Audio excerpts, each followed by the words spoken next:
Om Tare Tu Tare Tu Re Soha. Om Tare Tu Tare Tu Re Soha. Om Tare Tu Tare Tu Re Soha. Om Tare Tu Tare. All right. So we have been getting into the stages of the path all the way to enlightenment, and we have begun by setting up just the framework, the truth of suffering, the Buddhist path in general, and then the rare and precious life, the opportunity we have. And last week we were in karma, so cause and effect. And so we're going to pick up there, and as always, discussion at any time. I think it's a lot more productive to have discussion back and forth instead of just give a long talk and maybe at the end, is there any questions? It's nice to just chime in, and of course we got a few people online who are not shy to chime in, so that's encouraged. Okay, let's go ahead and pop up the text. So there's the 4 fundamental laws of karma as presented. And just for a refresher, first one, I'm going back a little bit, karma is definite. And so that was our discussion last week. And by definite is that it works in a particular way. Engaged in certain activities, certain results happen, cause, effect. Wholesome activities, much more pleasurable result. Unwholesome activities, not so pleasant result. Last week we got really into understanding that karma is much bigger than you or I just doing something. And that's important to remember. If we just think about the fact that a bee is pollinating a flower, well, that's having cause for us to have life. And so everything that we do, like the tea that I'm drinking, you know, how many people are involved for that tea, and the tea bag and the cup, and how it, you know, manifested people's labors and things that had to be grown, and a lot of karma had to be created just to have a cup of tea, a lot of causes, a lot of conditions. And so trying to remove us from that massive unfolding is pretty challenging. But something that's really clear, and we talked about last week, is that the karma we individually create, you know, we're going to have a result in a particular way. And it's usually in regard to how I experience things. So how I experience you, how I experience you, how I experience tea, whether I like tea or, you know, have an adverse effect on tea. You know, I have a friend who's allergic to strawberries, you know, and so, you know, it's a kind of a karmic result there. And who's no longer allergic, by the way. It changes, allergies can change, so karma ripens, things change. But if we understand from an individual point of view how I'm experiencing the world, food I eat, the people I see, the events, is this subjective experience, and the lens through which I'm experiencing it has a lot to do with the karma and conditioning I've built. And as I change my karma, I see you differently, I experience things differently, and you know, you might find there's a lot less annoying people in the world, and they didn't change. You might find, you know, there's a lot more annoying people in the world, and they didn't change. You know, and so how we're experiencing things has a lot more to do with our individual karma. And so, you know, virtue brings pleasurable result, non-virtue, unpleasant experience. And it's not judgmental, it's just the laws of karma. As a matter of fact, the definition is good outcomes would be wholesome. You know, these unpleasant outcomes would be unwholesome. And nobody's bad, it's just the way things are working out.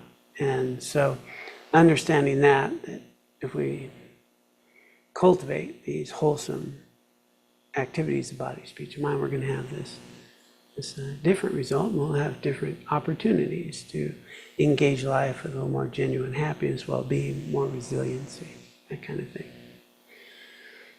Okay. So, definite in that way. And now we'll move on to number 2. So 4 laws. First, karma is definite. Second is that karma increases. And this is the fun part. In the Tibetan Dhammapada, a collection of the Buddhist teachings says, even a tiny evil deed can cause great ruin and trouble in the world that lies beyond. Like poison that has entered the body, even small meritorious acts bring happiness to future lives, accomplishing a great purpose, like seeds becoming bounteous crops. So we always want to remember there's good karma. A lot of times we focus on, no, we're cultivating good qualities. And so little actions can really ripen in good ways. And likewise, some anger can create some strong imprints. Just as a single seed planted in the right environment and conditions can bring a large tree bearing flowers and fruit every year, the karmic imprints of our actions can lead to multiple results over a long period of time. Non-virtuous actions, if left unpurified, will bring numerous painful experiences, both in our present life and in future ones. Likewise, virtuous actions, if not opposed by a negative force, such as anger, will lead to many positive experiences occurring over many lifetimes. This is true for both major significant actions and those that seem minor or insignificant. If this makes sense to you, resolve to do your best to avoid negative actions, even relatively light ones like killing insects, and to perform as many positive actions as possible, including those that don't require much effort, such as offering a kind smile to a stranger. So in the third one, where we're reflecting is small things mean a lot. Being kind, having a good thought, reaching out, having a little patience. That waters, it grows. And if we understand that karma is like potentials, it's not linear. There's just potentials, a lot of potentials. Lots of seeds, but seeds only ripen under certain conditions.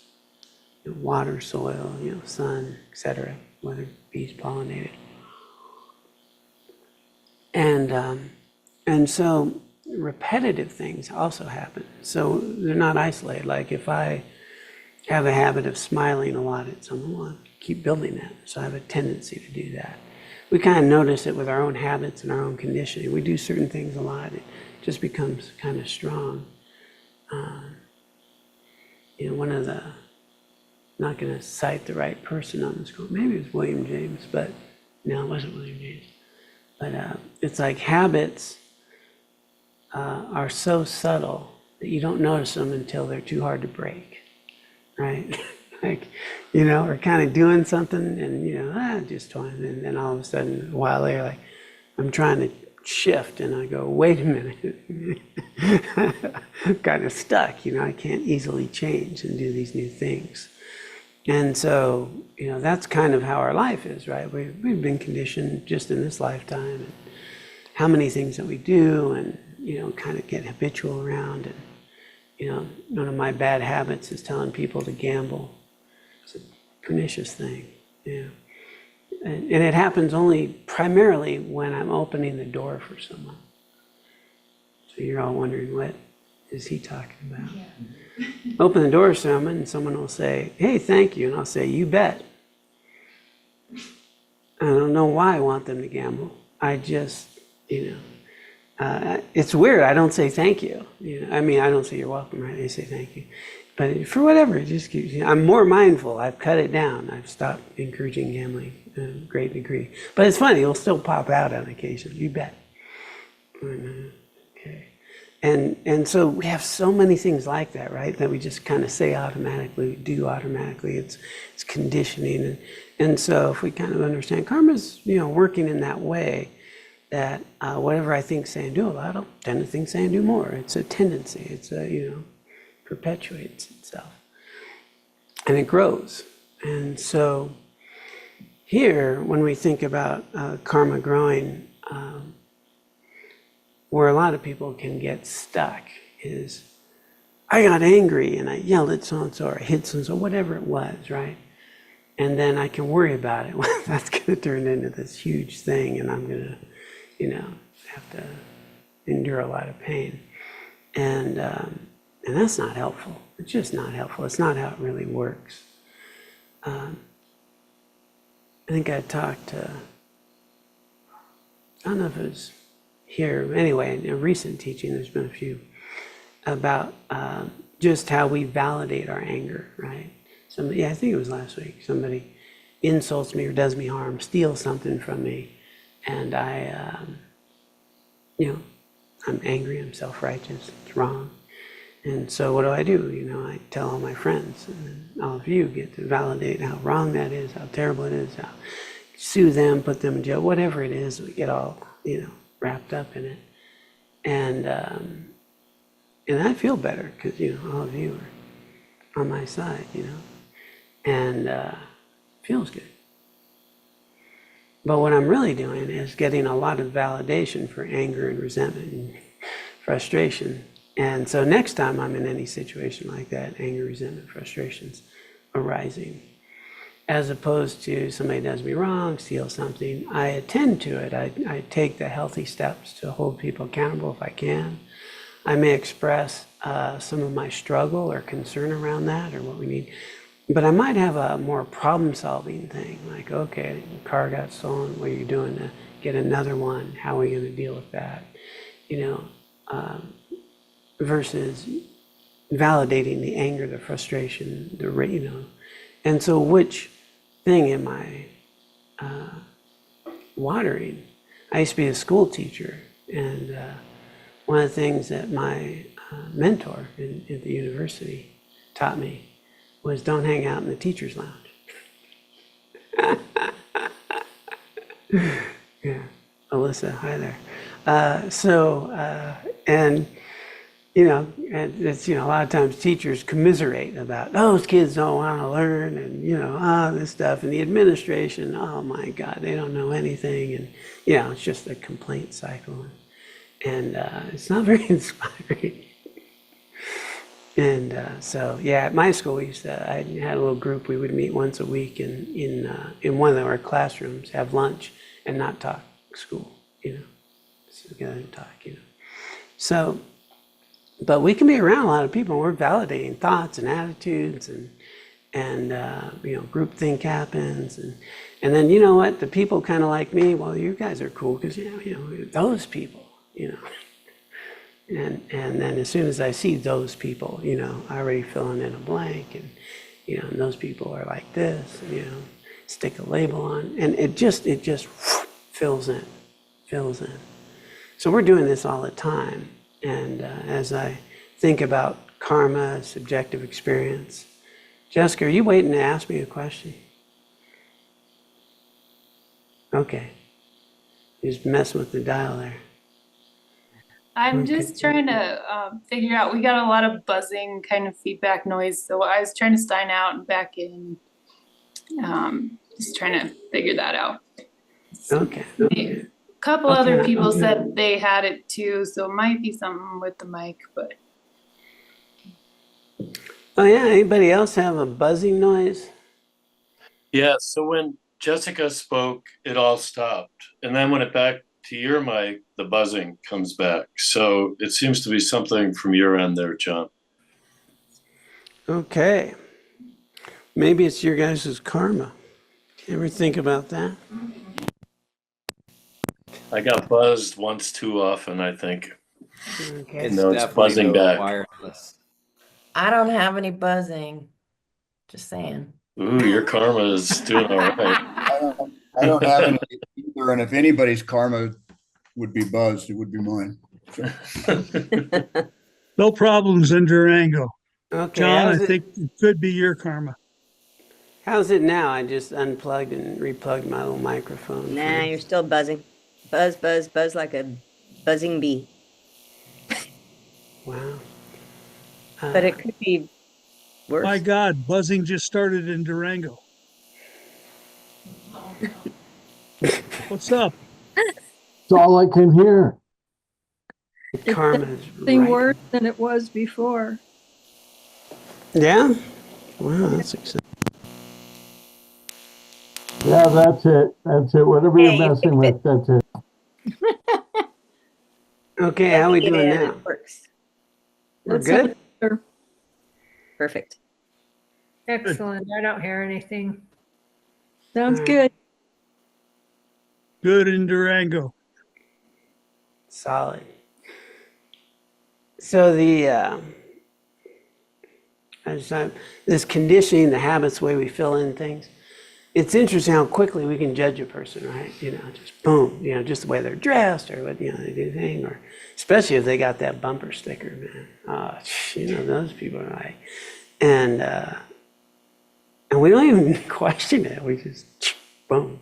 So this is ways that we are conditioning ourselves all the time karmically, and it's very subtle, very sneaky, but it's not like I really did this harmful thing, and now that thing's going to carry around for the rest of my life, and man, I'm going to get hammered later. Except it's going to say that here in a little bit, but but there's context. The thing to note is that the little things add up. And so things that we do that nurture sort of negative attitudes, harmful, kind of attitudes, we want to stop watering those, we want to kind of notice it. It's not that we don't have, like anger shows up, and we have this, like anger shows up. That is karmically neutral, okay? It's kind of actually the resulting karma, right? I have this experience, I get frustrated, right? I experience frustration. That's all the previous stuff. And so now it's ripening. At this point, it's neutral. What I do with it, it becomes relevant. Okay? Get right into that, get into some self-righteousness and condition, ride with it. Now I'm creating imprints, strengthening that and creating more future. But anger, frustration arises. There it is. It's actually ripening. It will dissipate. I can practice some patience. I can see it for what it is. I can do my best to not act out on it. And now I'm creating a very different karma for the future. And so getting angry, getting frustrated, having, even rageful thoughts, those aren't so bad. It's what do I do with them? And so working with that, and then think about all the potentials of all the karmic imprints we have and different things ripening. As we start engaging more wholesome ones, those other, we stop watering the unhealthy ones, and so they start to wither and die a little bit. They're still latent, but they're not growing, they're not ripening, they're not getting any fertilizer. But they will grow, especially if we keep creating those conditional environments. And it's sneaky how we can do that. So fundamentally at the end it says, what we can start doing is watching our mind engage in the more wholesome activities and avoid the unwholesome, be mindful. And I remember my teacher, he just makes it seem so simple. Okay, here's the teaching. You do these 10 virtues, stop doing those other ones. You purify every night, and you wake up every day and set a good motivation. Easy. Until you get angry or frustrated or act out, or so you have to be really, really mindful. Yes, here's the game plan, but was it Mike Tyson used to say, everybody's got a plan until you get socked in the face. It's like, wow, that changed. So it's a gentle shift to being more thoughtful about the attitudes, thoughts, habits that I'm growing, the way I engage in life. And fundamentally, if my motivation is compassion, loving kindness, or wisdom, we're creating some good stuff to the best of our ability. But it does grow, and that's the sneaky part. It does grow. All right. Third one, which I touched on last week, but I think it's really, for me, the most relevant. Karma is definite. It seems relevant. But this third one is, if we do not perform an action, we will not experience its result. The agreeable and disagreeable experiences we encounter in life are the result of our own virtuous and non-virtuous past actions, respectively. Other conditions such as family, environment, society, global events play a role, but the principal cause of our happy experiences is our past virtuous deeds, and principal cause of our painful experiences, our past non-virtue. That's what I was trying to explain. Just how we're experiencing these things has more to do with that. Understanding this helps us take responsibility for our experiences rather than blaming others for problems or expecting them to make us happy. This general characteristic also means that our future experiences depend on our present actions. To attain good experiences we naturally wish for, we must create the right causes. Just as farmers, I'm going too fast because I want to drink my tea. I'm just going to drink my tea. Okay. Just as farmers who want a harvest of corn must plant seeds, water them, and care for the young shoots. Standing in a field and praying for corn to magically appear doesn't work. Likewise, to avoid the unpleasant experiences we do not want, we must refrain from their causes. Checking if you believe that your happiness and unhappiness are mainly due to external things, other people, the government, society, the environment. Yeah. If so, recognize that this notion is unrealistic. Resolve to change it and learn to accept that the main responsibility for your experiences lies with you. So, for me, this is the empowering piece. It's like, whatever is happening, I get to create my future. I'm doing it right now. And then the other reality is, if I want inner peace, happiness, and well-being, well, acting like an idiot or getting caught up in a bunch of things, it's just not going to get me there, And that was like, oh, okay, maybe. I'd like to have a calm, serene mind. Well, maybe you should meditate.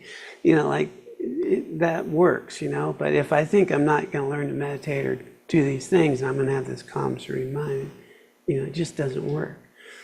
If I don't do the things to get the result, like, back when I used to, be working out a lot, I wanted to be strong. I'd lift weights, right? You want to learn to, people jog. I don't know why, but some people do. They get into it. And they start with a mile, a couple miles, and they get somewhere. I want inner peace, well-being, some serenity. Well, I'm not going to, you want me to meditate for 20 minutes? Where's the shortcut? Don't they have that little cap you can put on with the little neural things, And so if I want these results, karma, if the seeds aren't there, I'm not going to get this result. So likewise, of course it's great, because if I can start responding in healthier ways, I'm not going to have some more unpleasant. But what am I doing to create the conditions of the kind of person I want to be? And if I'm doing things, chasing, like the worldly concerns here they're talking about, if they change or that changes or to get this person to change or they do that or, you know, my brother-in-law would just straighten up, you know, would be good. You know, I'm just creating this vicious cycle of disempowerment as opposed to, given the circumstances, what's the healthiest way to engage with others, myself, and what's beneficial, what's helpful. And now I keep creating these conditions for the future. And they can ripen. So for me, this has always been the most catchy thing because I realized in my life, there's a lot of things I didn't want to have happen. There's some things I would like to have happen. And I realized, first off, I'm not doing the things to get what would be helpful.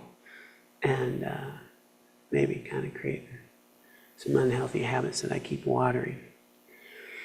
So it's empowering at this point. I get to create my future, and I'm always in a state of becoming, right? I am not who I was yesterday, or the day before, or 5 years ago, and I am becoming. I'm always in a state of becoming. There's nothing stagnant about John. Not even my name. It used to be called Chappelle. So then back in the old day when I had a bowling ball, it was Johnny. Pearl white ball, Johnny.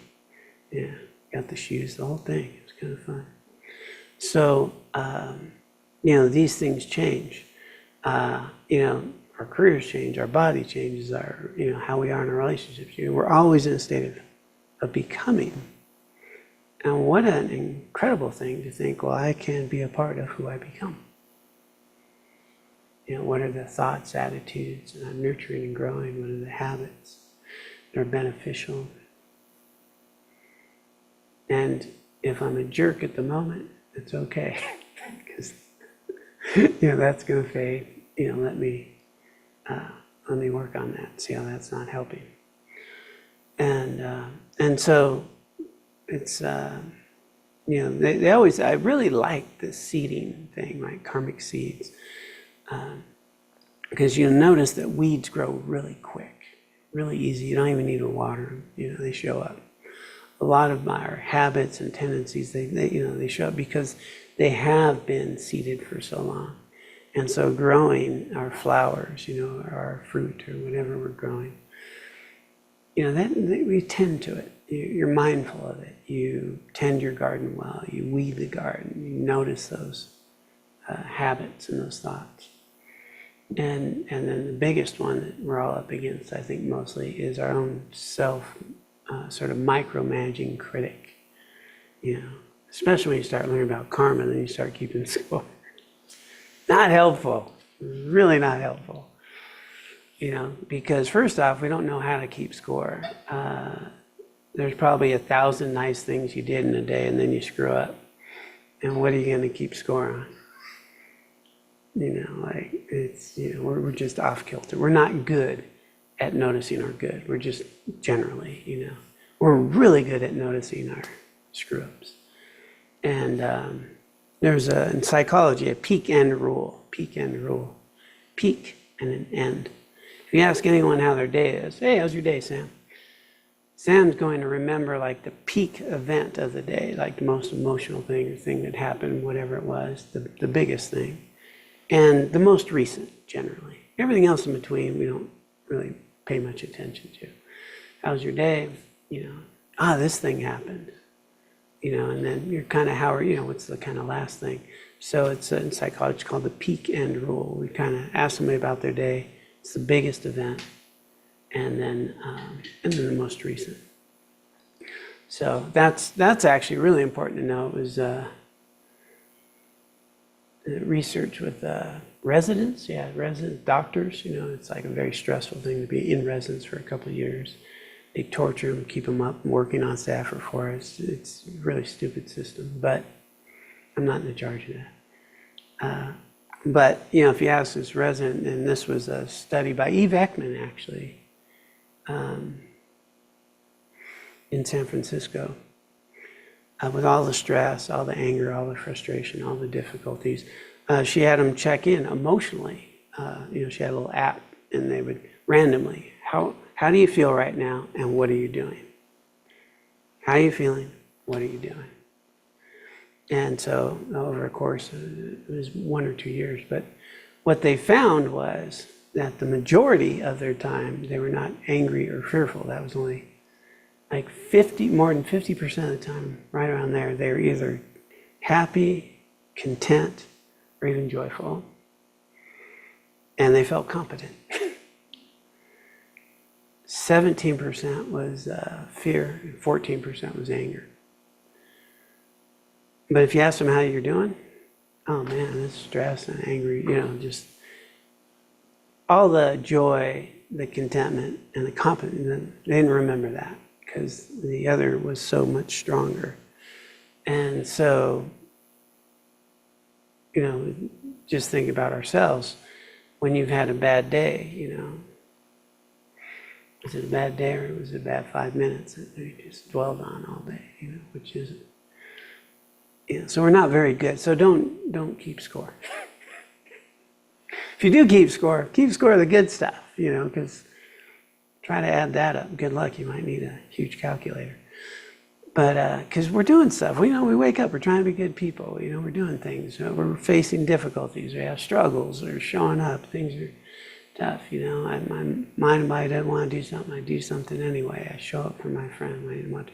We do stuff all day long, and then, so our proportions generally as human, even, people are generally pretty harmful people, still take care of their mom, make sure they, things around, they're still doing good stuff. And so, just keeping that in mind, that we need a more clear perspective. So we don't really want to keep score so much, but we do want to notice what we're doing well and what we're not doing so well. And as we get to the end, we can purify unhealthy habits, karmic imprints. There's a purification practice that purifies that, and it's going to bring insight into our activities. And so the practice generally is, at the end of the day, we dedicate all the good that we've done for the benefit of all beings, kind of puts it in this ocean of merit. And then we purify any negativities we've done, and just can kind of do that all throughout your life. You wake up, meditate, set a good intention, be mindful, try to bring in these wholesome attitudes, activities, and in the evening dedicate and purify. So pretty straightforward way of living. And then we start to learn from our mistakes and start linking our activities with a more accurate understanding of causes of well-being. And so if we just go straight Western psychology, which many of you I know online, have taken courses in our mindfulness stuff, it's just eliminating cognitive dissonance. I have these values and beliefs, and my actions are not in alignment with my values and beliefs. Just start lining that up, and then the body and mind can link up better. The reward system can reset, and we'll have a much greater capacity for resiliency and well-being. All right.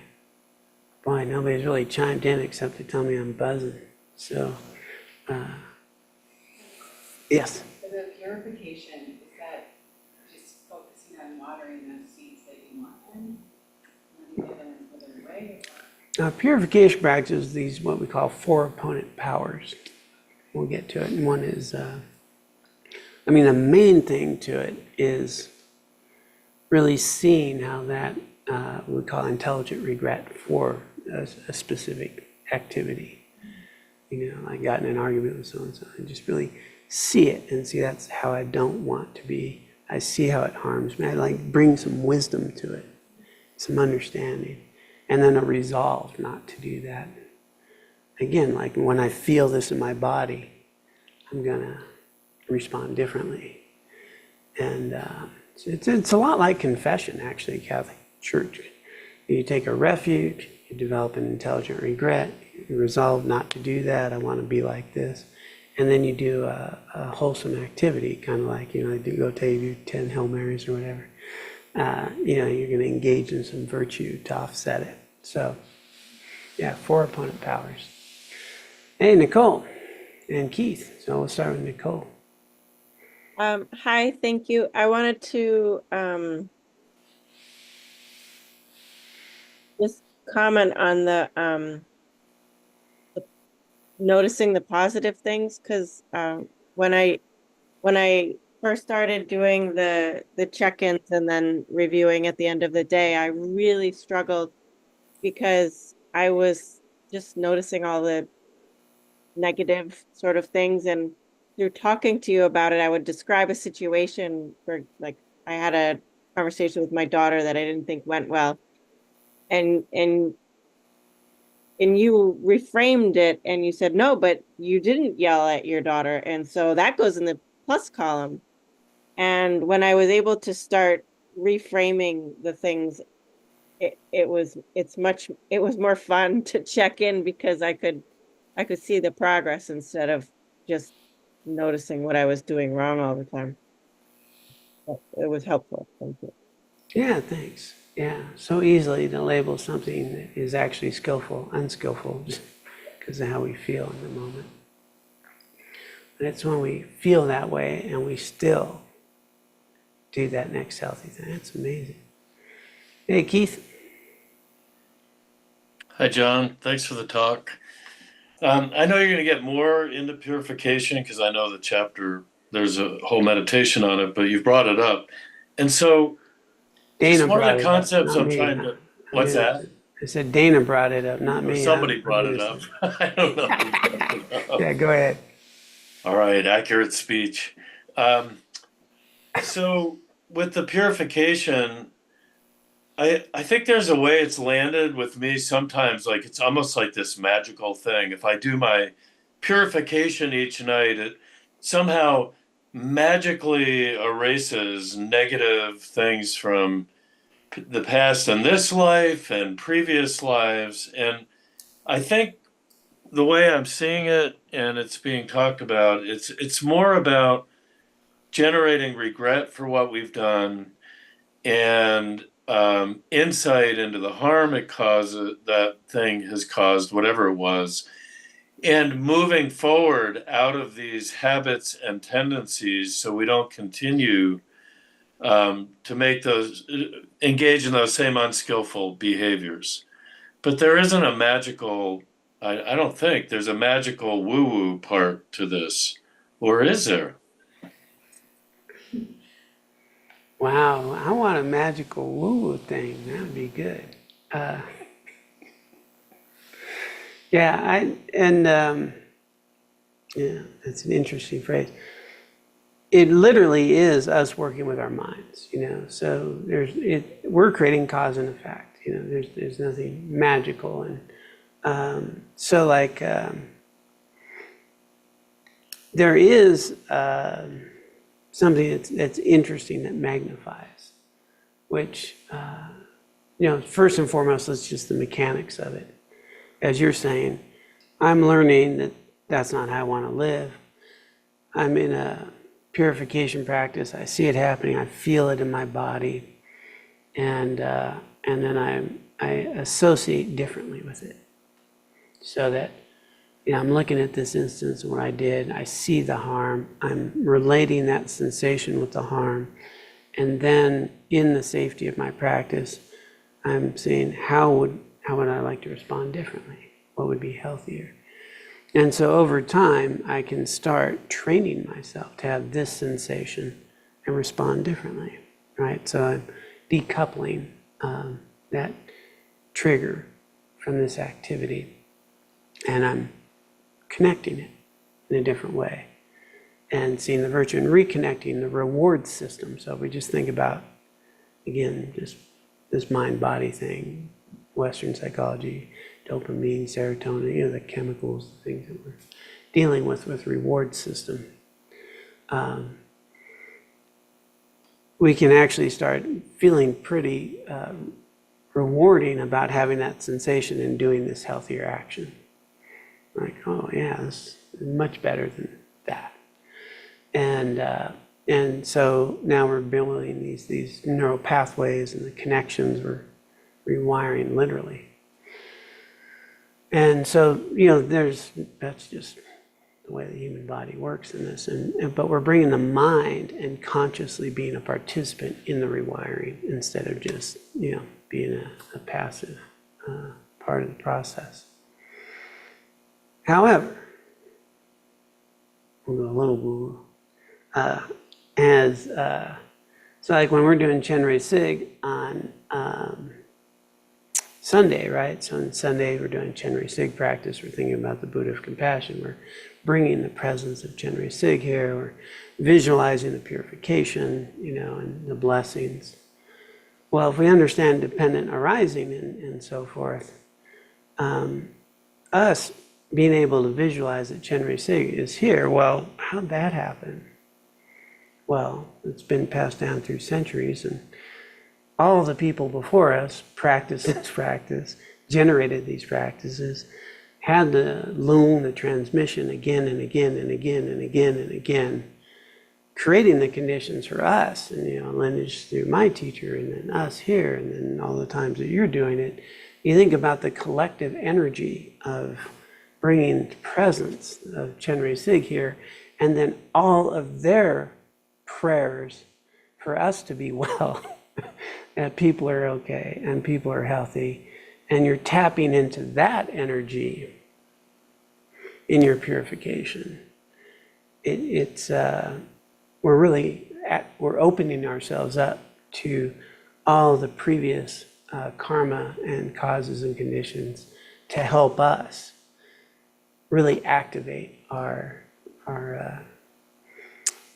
regret and resolve, right? And so it's like a heck of a booster, right? We're still doing the mechanics, but man, we're getting a booster shot. They're not doing it for us, but the conditions have ripened with this super fertilizer for us to be open. So remember, our karma is not independent in that way. We're very interdependent.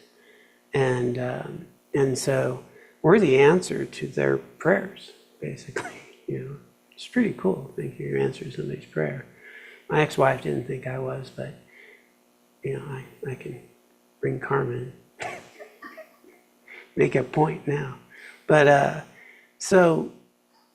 when you think about us sitting here, how many things had to happen for us to be here in our lives and in others' lives?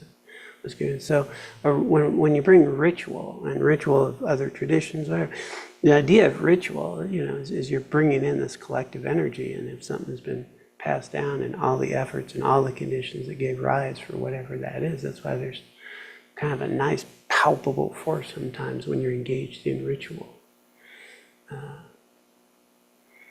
It's not magic in a sense, it's just how things work, right? But we're kind of not thinking about all that. Sam's doing the water bowls up here. I'm sure Sam's thinking about how that water's been around for centuries and how it's been in everybody's body and how it's given life to so many other beings and the lakes and all the blessings that have gone on there as you're filling up those water bowls. And, and that you're setting up an altar in a specific way, which has been done by different, people over all these things with an altar and all the conditions that create all that. There's a lot going on. If I'm bringing my mind to that. Or I'm filling up the damn water bowls, hopefully they won't spill, Which mind am I bringing to it, right? So there's, a very active booster that's taking place. And that's why lineage is so valuable, because it's been passed down, done. And, really palpable. That's helpful. Thank you, John. Thank you. Good question, good point. It's so easy to just be self-centered, and don't realize, how much support we have.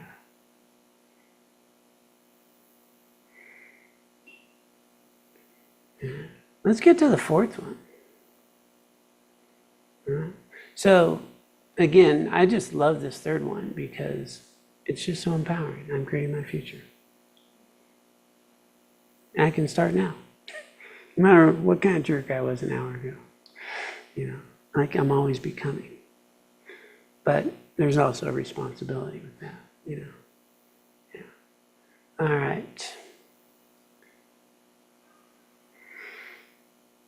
Karma is never lost. So, our actions of body, speech, and mind leave imprints in our consciousness that do not disappear on their own. At some point later, usually in a future life, and again, we always present teachings, if you don't know about future life or not. I mean, in this life, you can see how habits and conditions happen. And, we don't tell everyone to, you just investigate if you think that there's future lives. From a Buddhist perspective here, we'd say this. At some later point, usually in a future life, when the right conditions come together, these imprints will ripen as pleasant or painful experiences, like seeds developing into plants and trees. And the Tibetan Dhammapada, the Buddha said, whether it was good or bad, the power of any action once performed is never lost. The results arise accordingly. So that's the scary part.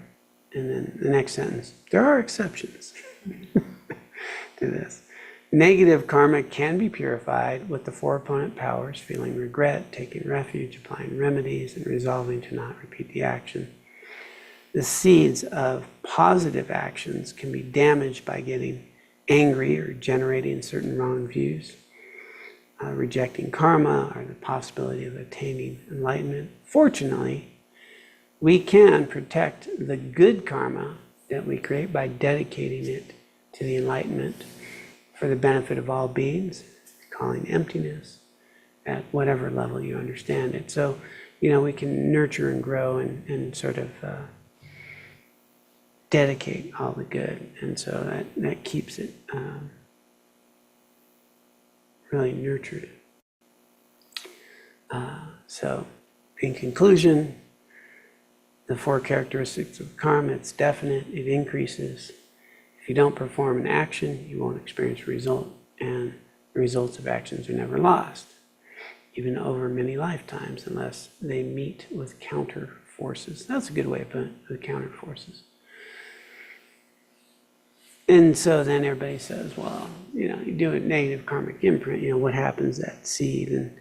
And so often when we're purifying or doing something, it's kind of reducing the strength of that seed generally, so we kind of do it over again. It's not like, all right, did a purification practice, we're all good, it's just kind of weakening its power. And at some point, like real thorough practice, real dedicated things, you can, it's kind of like burning a seed, where it's just not viable anymore,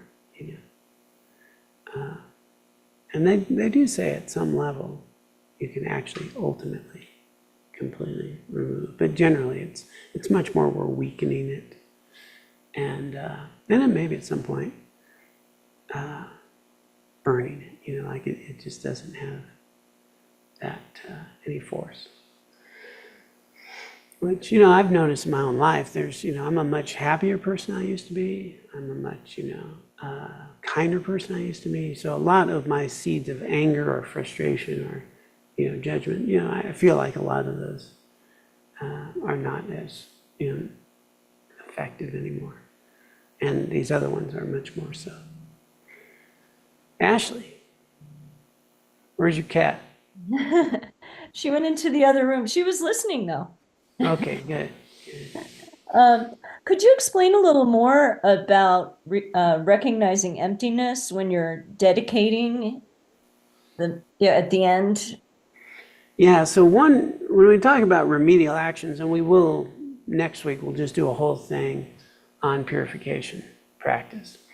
So as a remedial action, one of the most potent things you can do is just sort of meditate on emptiness as a remedial action, really bringing inner wisdom, because remember in the 12 links of dependent origination, which hold, the whole wheel of samsara together, what breaks it is wisdom, right? So our primary issue is misunderstanding.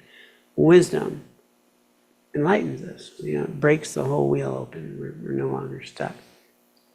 So as a remedial activity, like instead of maybe doing a bunch of mantras or doing some other things like prostrations, meditating on emptiness would be a very potent remedial activity because you're cultivating wisdom.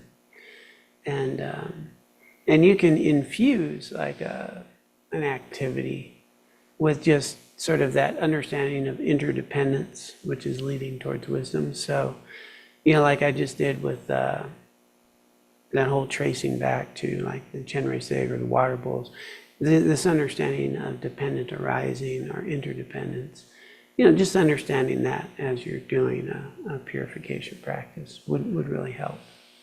It brings a more clear view. Hey, Lori.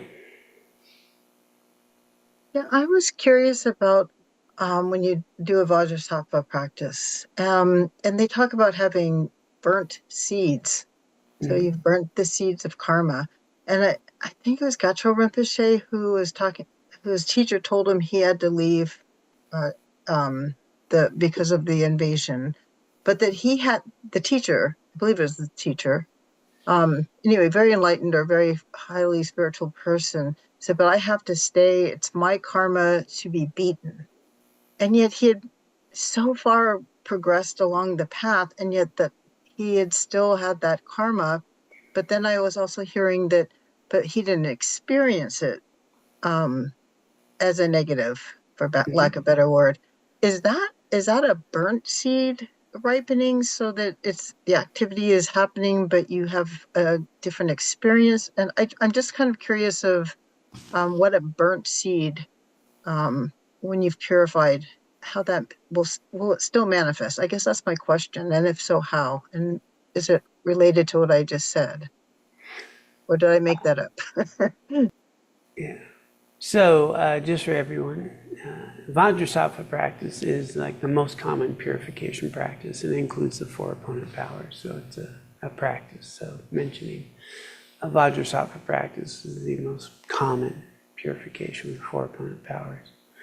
So, having, if we're doing that, she mentioned sometimes a burnt seed. So I'm not going to know whether that would be a burnt seed or not. I would say this, though, that there is what we call karma with a remainder, or no, enlightenment with a remainder. Enlightenment with a remainder. So as a burnt seed, just, and this is me just thinking, so grain of salt, man, this is not coming from any text. If a burnt seed is not functional, really,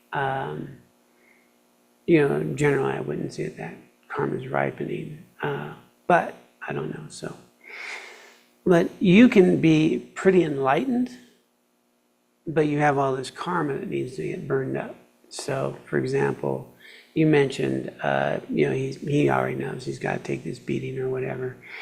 But an awakened being is not going to experience all that physical pain or anything. They're not going to have that type of experience.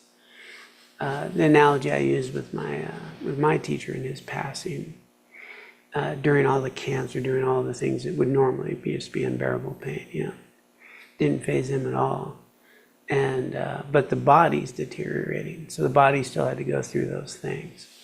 But it didn't keep him from his meditation, didn't keep him from his practice, didn't keep him from going through the whole stages, parinirvana and all that during his death. So when your mind's more realized and awake, even though the body experiences having those karma play out or these environmental things, who knows? The karma of getting beaten may not be a negative karma for him in pain even. It might affect somebody else who sees the beating or who has this experience, or a story that gets told like you and me talking now. Who knows why the beating would need to happen, right?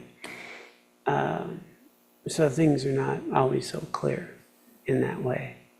But if you're sharing that he didn't experience, the suffering of that beating, but the physical body did. That happens with a pretty realized being. Yeah. Thank you. You're welcome. So we can all get all that realized, and we don't have to deal with the physical pain in that way. So they're just relating to all this in a very different way, this whole experience. They're primordial wisdom.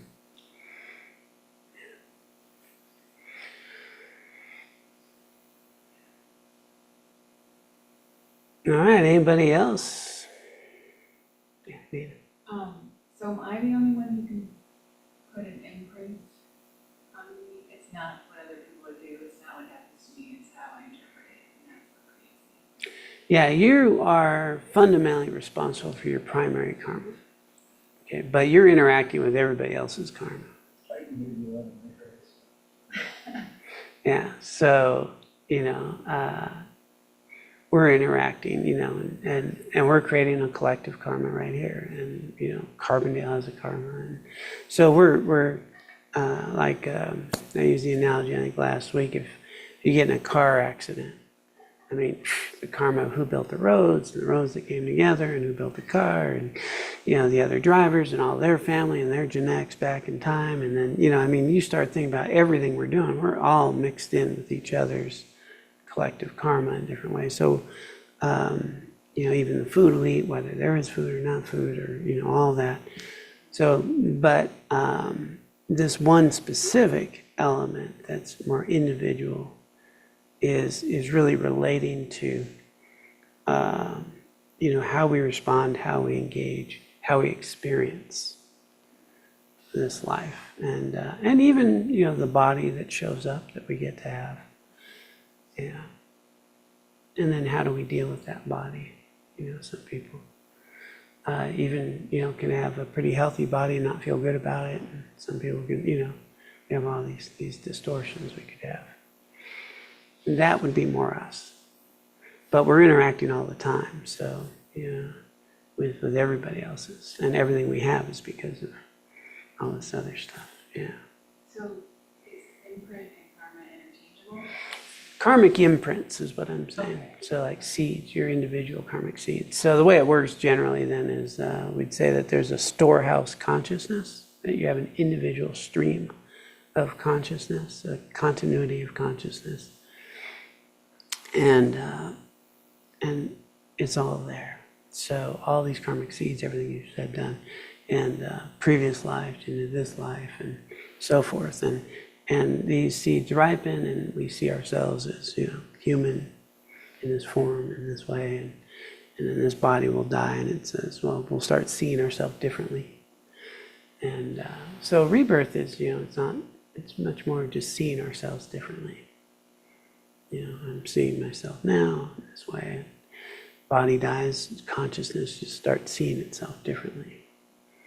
And so, which, to me, well, it totally explains like kids coming into the world with different aptitudes and different qualities, and even in the same family or twins, and one's musical, one's not, same genetics, same everything.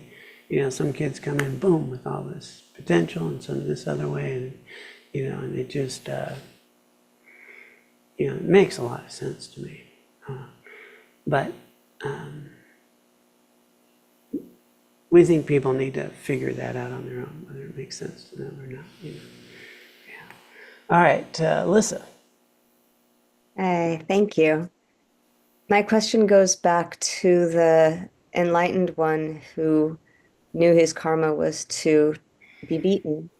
Mm-hmm. My question is, how did he know it? Was it like how do you know? Would it be related to having an intuition? Clear cities, so they get city special powers. They can see the mind, they can see past, present, and future. If somebody's enlightened, you can see past, present, future. You can see karma and past lives, all these types of things. So certain beings at a certain level would be able to have that access. It's like, I've told the story a few times, with my own teacher, like even when I talked to him about being a monk, you know, he just looked at me and he told me about myself, and I'm like feeling naked, like this is awkward as hell. You know, because they can see your mind, you know, they just, but he wasn't showing off. He was, you know, talking about these certain qualities and why that would be helpful, and this quality is something I need to work on. And like, you know, I didn't tell him anything. Like, I'm just standing there like, oh my God, give me some clothes, a jacket. Is there like aluminum foil I can do here? You know, you know, so, you know, every now and then, you know, yeah, we'd have a Friday night study group, you know, in the Dharma Center. And then, you know, Sunday he would come out and give a teaching on, you know, all of our questions. You know, like, I mean, you know, yeah, so they have these, you know, capacities. And I had a friend of mine once who's traveling with the monks. And actually, it was a woman who called me later. The monks were traveling. It was an airport in South America somewhere. And the monk saw her, you know, or something, and said, you need help, you know, and because he could see her karma, and here's some things to do, and, you know, this illness and all that, and she might die. And anyway, she did all the things he did, and, you know, got better, life changed, you know, and all that. And she called me once, and I was at their Dharma Center, and she's trying to find him again, and she told me the story. So, you know, so some people can, like, you know, it's like, whoa, that person needs this kind of help. Yeah. Thank you. You're welcome.